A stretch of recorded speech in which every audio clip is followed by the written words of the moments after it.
Welcome back to the Winded Podcast. Today I have a very special guest, Boston sports fan and content creator, Sideline with Sarah. Sarah, how you doing today? Good, how are you? Thank you so much for having me. I am great. Thank you so much for coming on.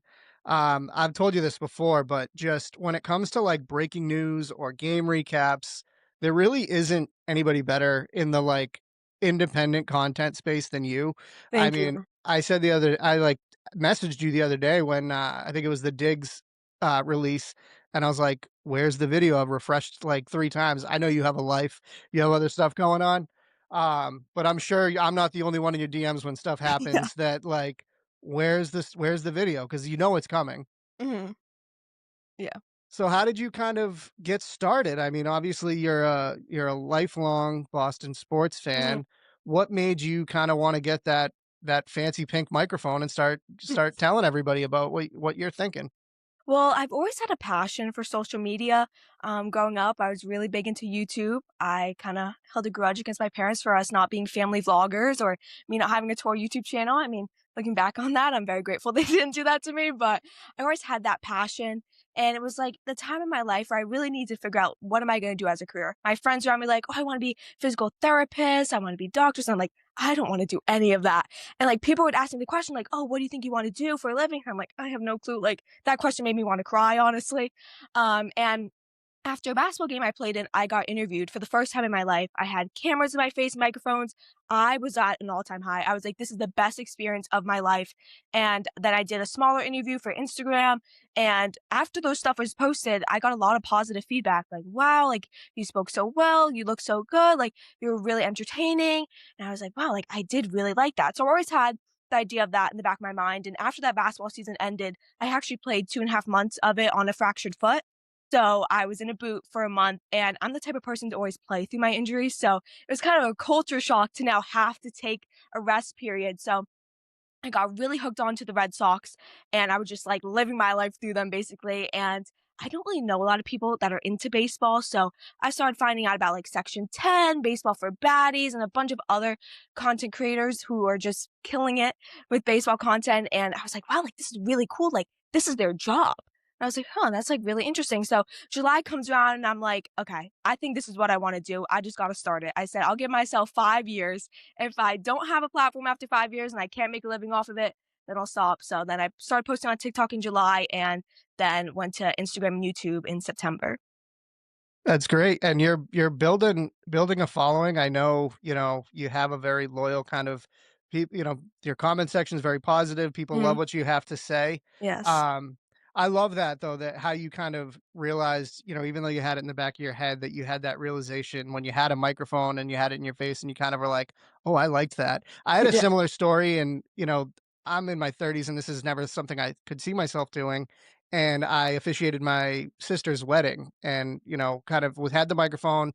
Used to actually be terrified to speak in a microphone. I always thought my voice would sound weird, didn't like it. Yeah. But I like you, I got positive feedback and I'm like, "Oh, I kind of want to chase this kind of thrill of like, putting yourself out there, having Mhm. your thoughts out there." And so yeah, I think that's great that you've kind of turned it into something. Yeah. 5 years, I mean, 2 years, you'll be there. Don't worry. You're well on your way. Um, you are obviously very passionate about all the sports teams. Do you have a specific favorite? I know you're wearing the Celtics shirt right now. I mean, I think it changes every day. Yeah. Whoever's making me the happiest. We'll say we'll So it's say not the that. Bruins after last night. Becoming a Sharks fan after that one. That was crazy. That goal the Eklund goal was Oh my insane. god. I was speechless. I was like, "Oh, icing on the cake right there." I was like, "Okay." One thing that I'm impressed with that you do is, again, your quick turnaround on stuff, and it's not like you don't just, like, hold your camera up, do a selfie, just kind of, like and post it, like, immediately. Like, there's, like, thought put into it, like, you have your Mhm. screenshots that go into it. Mhm. It's a very there's creativity involved in your videos. But how do you balance, like, making the video have, like, the edit with everything in it versus getting it out as fast as you possibly can? For me, it kinda depends on what the news is. Like, if it's a signing, I'm like, "Okay, I wanna provide stats," because if someone's just seeing like, "Oh, the Red Sox signed this person," they might not know who that is. They might not know his stats or anything about him. So I'm like, when it's breaking news like that, that's when I kind of go into the stats. I have my fancy screenshots. I show video on the screen of this person, so you're putting name to face. But if it's something that's just like a rumor or just like a tinier thing, that's when I'm more just like, okay, I'm just gonna share my opinion in front of a screen. If that makes sense. For sure. Yeah, I think the fact that your videos, they're all, like, kinda similar in cadence and everything, but the fact that there is, like, you can tell, like, "Oh, this video is gonna have more in it." It's there's a good balance there.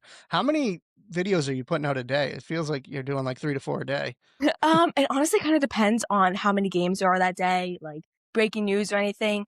When I first started posting, I was on such an all-time high. I was like, this is the best thing ever. I posted 5 to 7 times a day. I was finding anything and everything to talk about. But now I kind of prioritize like, okay, what's important? What's more like I can post this on my story? Um, but I think right now, maybe I always try and post at least once a day. It's usually like 1 to 2 times a day. I mean, yesterday I think I posted like 4 or 5 times. So it really depends on what games are slated for that day and any news that breaks. Yeah, it's funny you say that, 'cause literally, as I was waiting for you to join, I'm like, "Oh, I'll open TikTok for a second," and literally yours was the first video that popped up.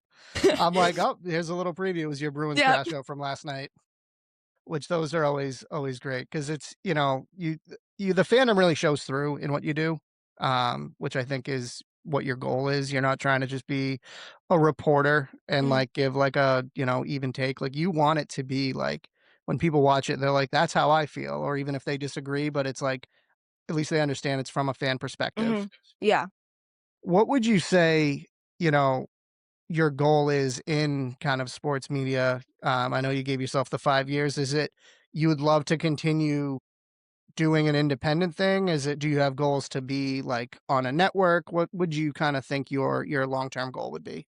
I do wanna say independent. I like the idea of building something. I also really love I love the creativity side of social media and the way you can express yourself on it, but I also really like the business side of it, and the way, like, I'm building a brand, I'm building a name. I'd love to be, like, a guest on networks in the future, but I really want to stay independent and just, have myself with a brand and build a brand myself because I really like the idea of working towards something and, as I said, the business side behind it. I think that's great, and I've talked to, Brendan from TBR Sports and Delaney, obviously, with Sports Girls Club, 2 people who have stayed true to themselves and kind of built their own thing. They obviously have their collaborations, like, Brandon does, he's with Nesson and Bleacher Report, and Delaney is, just going all over the Yeah. country with everybody. And, the concept of, like, the independent creator, I think, is so strong in this media space right now, and that's where people are turning to. Like, I don't put ESPN on. I would rather go online and see, like, someone like you, or just somebody who's local, and, if I wanna reach into, something more national, I find a creator in that area. Yeah. I think that it's more real, it's more authentic, there's less kind of politics behind it. It's a true Mhm. genuine report. 100%. Who, who in the women in the sports media, who do you look up to right now? Oh, there's so many I look up to, and I've had the pleasure of being able to actually connect with some of them online. There's this girl, Erica Jones. She's a Red Sox fan. She does just generalized content. I've been able to connect with her a lot. We've messaged a lot. She's been such a great supporter of my content as well. There's this girl, Gab, who works at FanDuel. She's a Cleveland sports fan. Kate from Baseball for Baddies, love her content. Section 10, oh my god, I love Section 10. That's kinda gave me the idea of I like, okay, I can do Boston sports, I don't have to focus nationally. I can focus on what I have a true passion for. So those are definitely the creators I look up to. Those are I'll have to check out some of them because 'cause I'm not familiar with all of them, but, I mean, I'm sure, like, you must have people reaching out to you because you've kind of built such a thing in Boston that people from Mhm. other parts, like, have, wanna reach out and work with you. Yeah, I've actually it's so funny when I'm, like, making a video and someone comments like, "Oh, I'm a Lightning fan, but I still love your content." And, like, someone will reply to it and be like, "Me too." And I'm like, "What? Like, you're a Lightning fan, so you like my Bruins content." Like, that's kind of a cool thing. It is, and I think that, I find myself, like, I follow people that cover teams that I hate, and Mhm. but it's like you enjoy the content that they Yeah. put out. I think that's great. Um, Obviously Boston is, it's got great history in sports, but there's also this kind of resurgence of women's sports with obviously the Fleet doing so well, and Yes. now the Legacy starting up Mhm. on Saturday. How exciting is it to see more female athlete representation in the city? I love it. I love it so much, and I'm actually very excited because I was invited by the Legacy to go to their game as credentialed media, which that was insane getting that email, and I'm very excited for them to have another professional women's team, and I know they have their own arena in the makes and this huge training facility waiting for them. I think it's so cool for them to also be spoiled, as our Yeah. male Boston teams are, and the success of the Fleet right now is absolutely insane. The other night, I was watching the Bruins game with my dad, and I'm like, if Aaron Franco was in net, that goal wouldn't have gone in. So I think it's really cool to have these new women's teams in Boston. Yeah, and the especially coming off the Olympics to see, like, the attention that they're getting. Mhm. The Fleet have the big game coming up at TD Garden, which is gonna Yep, be amazing. It is great to see, not just having them exist, but for them to be kind of revered and looked up to and get the attention and credibility that they deserve. 100%. Who would you say your Mount Rushmore of Boston athletes is? Oh my god. That's a hard question. I know there's too many. It's needs more heads on the mountain. Oh my god. I don't even know. You could do current, you could do historical, whatever makes it easier, I guess. See, here's the thing. Like, I'm not the biggest fan of superstars. So, like, I'm not the type of person to like, oh, my favorite player is Jason Tatum. Love Jason Tatum, don't get me wrong, but he'll never be my favorite player. So I've always just like I've always kind of like the players that aren't known as much and don't get as much love. So I like mm, that even better. I think, yeah, it'd be easy to say like, "Oh, Pasternak, Tatum, yeah, Drake May," but I think, the under the radar people, are I'm always kind of the underdog kind of person, or like Tuukka Rask is my favorite Boston athlete of mhm. all time, and people, there's people that really love him, and then there's people that think that he didn't even deserve to play on the on the team. Yeah. Okay, I think I'm gonna do my Mount Rushmore of players that are playing right now that I Okay, think are going to become superstars. love that. Okay. And I'll do one for each like main of the four teams. So for the Celtics, Hugo Gonzalez. I love his style of play so much. When he was drafted, from Spain, I was like, oh my God, like he's gonna be a stud. Like I know he was. And I love his style of play. He's like that second effort player. I feel like there's not many guys in the NBA that are consistently going for offensive rebounds that prioritize defense over offense. So I really like his style of play. Let's see, Bruins, Fraser Mitten. What is there not to love about Fraser Mitten? I mean, he's a diamond in the rough we stole from the Maple Leafs, basically. So it Makes it just even better. exactly makes it even better. Okay. And for the Red Sox, you know, this is gonna be a hot take, but Braden Ward. I think he's just gonna be such a crucial bench piece. I feel like a lot of games this year for the Red Sox are going to be decided by one run. When you have a guy you can put in that can bunt amazingly and can consistently steal bases. As I said in a video, he's who David Hamilton wanted to be. Me and David Hamilton have one-sided beef. And then Patriots, mm, I mean, I'm gonna say Christian Gonzalez. I mean, he kind of isn't really a prospect, but I mean, I think he should get a big extension. Like his performance in the Super Bowl really was just like wow. Like he was the only guy that really showed up, and he did every single thing in his power to try not let the Seahawks score. But can't do a one against everyone. I mean, that game could have been way out of hand if he didn't have the game he did covering Yeah, JSN. 100%. But yeah, I love that's a great list of kind of the next wave. I know Christian Gonzalez is a little more established than the other Yeah. ones, but he's still, I mean, you forget how young he is. Yeah, He's yeah, still, exactly, exactly. That's why I added him because I'm like, he's still so young. And I feel like he's established, but he's not like super established like a guy like Drake May. yes. Yeah, he doesn't he's like well known around here. He's getting there nationally, but Yeah, he's not on the level he's on the that he rise. will be. Yeah. Who, if you could interview any athlete, who would you want to interview? I'm actually gonna do a coach, Joe Mazzulla. I would do anything to interview Joe Mazzulla. His answers and his press conferences, I love it every time. I'm not a big fan of watching press conferences, but I will watch all of his. They are just so good. The thing about Joe Mazzulla, and I think about it like from the interviewer perspective, is it's got to be so hard because you have no idea what answer's coming back. That's why I So think it's it'd be fun. you couldn't plan your follow-up questions, but that would have to totally be on the fly because you have no idea what Yeah, he's gonna say. exactly. Yeah, but I mean, at the end of the day, though, it's he as you know, if you're interviewing him, you're gonna get a clip, and it's gonna be unhinged, it's gonna be unfiltered. Um, but yeah, he is one of a kind for sure. But I guess if I were to choose an athlete, now that I'm thinking about it, Peyton Tolley. Peyton Tolley is a national treasure. I want him on the Boston Red Sox for life. His USA presentation was amazing. He went on Section 10 and had one of the best like podcast episodes I've ever watched. He's like he honestly is if like a fan went out onto the mound and could throw heaters. Like it's insane. Like I remember he was talking about how in his debut, like Bregman threw him the ball and he was thinking to himself, like, oh my god, Alex Bregman just threw me the ball back. And I'm just like, this is hilarious. Like, this is so cool.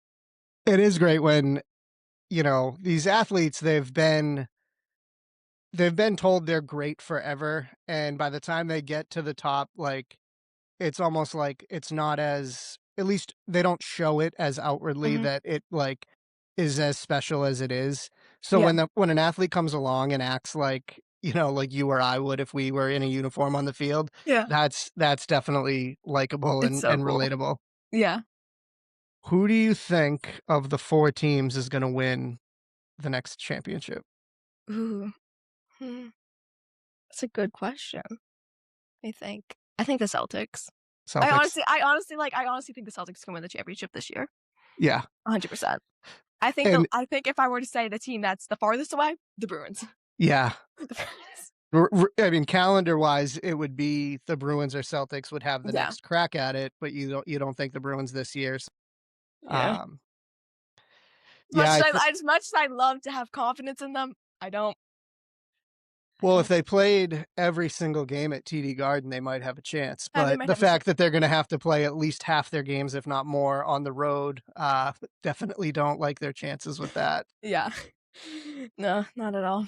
I don't get it because it's in the past, it's like they've been such a good road team, and Yeah. they just don't this year, it's just not Yeah. the case. I mean, like, I understand it from, like, a child perspective, like, okay, it might be hard for an athlete, to adjust to traveling, but I've never understood why some teams are just so bad on the road. Like, I know for me personally as an athlete, I thrive on the road. I love being in enemy territory. I think it's so fun, but I don't know. I always find it so weird. I'm like, huh, why can't they just play like they do at home? I don't get it. Just to have such a polar difference is, I think, the thing that's Yeah, crazy is that, like, exactly. they've won 13 straight at home, and they've lost, what, 6 or 7 straight on the road? Yeah, it's that's when it's like, okay, like there's got to be something going on here because that Yeah, does it's not make any sense. let's switch up the roommates in the hotels, Yeah, let's do something different, do anything at this yeah, point. love that. Let me see, what else we got? What's a Boston sports take that would get you in trouble? That would get me in trouble. Mm. I mean, I shared my opinion about Jaylen Brown's ejection the other day, and some people agreed with it and some people didn't. I thought personally that he should not have blown up the way he did, specifically being in the second quarter. I think to blow up like the after call, I get the double standards. I get it's been building up a little bit how he's not getting the calls other guys are getting, but I think in the second quarter of a game where your team needs you, you need to have the like ability to just calm it down.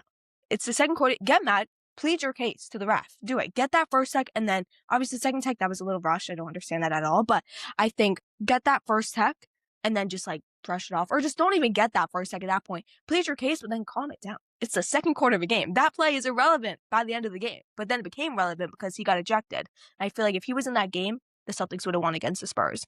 And I just think he needs to have the mental maturity to not blow up like that. And I get it's like the NBA culture right now where superstars are kind of, getting on the rough spots, but I feel like, he in that game they needed him, and I just did not like that at all.